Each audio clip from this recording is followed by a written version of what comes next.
Welcome to Sweet Life Beat Life. We hope this video helps. You start by locking your foundation.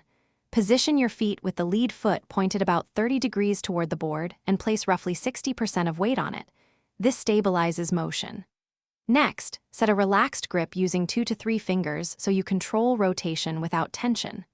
Once done, align your throwing arm, shoulder, elbow, and dart so they form a straight line to the target. Because consistent alignment reduces lateral error and makes follow-through repeatable.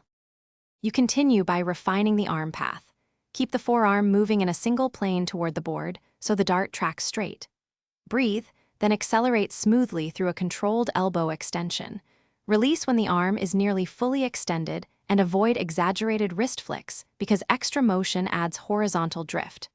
Once done, pick a precise aim point on the board and commit.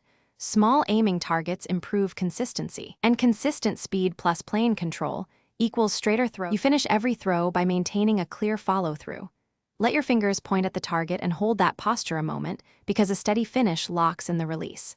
If darts start curving, immediately check 3 things: grip pressure, unwanted wrist motion, and whether your feet or shoulders shifted, since small faults produce large deviations. Finally, practice with focused drills like 3 sets of 20 throws aimed at the same spot. Repetition teaches your muscles the correct timing and corrects persistent errors. Thanks for watching. Consider subscribing if we helped you.